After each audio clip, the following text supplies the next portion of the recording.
the decline of the exchange rate is primarily, in my view, driven by what is going on in the US now. So it's really the dollar that is increasing rather than the euro decreasing. And the big driver of this is the very different positions in the monetary policy cycle that the euro area and the US are right now. We are very much out of sync in terms of policies, monetary policy. The US Fed is increasing interest rates very rapidly. The steps, I think the markets are expecting 9 times increases of the interest rate this year.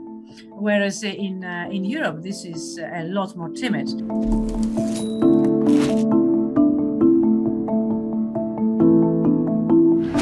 Well, inevitably all our imports become more expensive, and that, of course, in an environment of high inflation, simply adds to it. That's the case. But I think I would like to remind our audience that the European economy as such is a relatively closed economy, meaning that most of the things that we consume, we actually produce ourselves, with the big exception of energy, of course.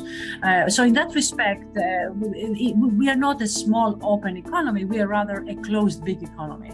And that means that the sensitivity to consumers of these exchange rate variations are very much controlled.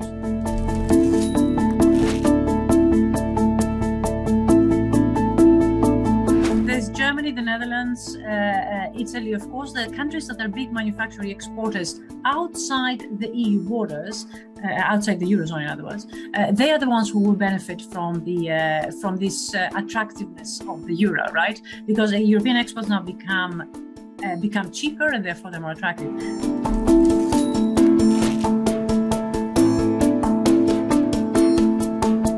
For the moment, I don't see the movements and the competitiveness to be troublesome, but it will all depend on the conviction with which we meet the immediate challenge, which is energy.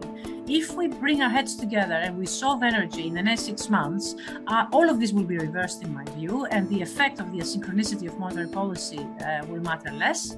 If, on the other hand, we don't have a convincing answer to the energy problem, that will affect our competitiveness.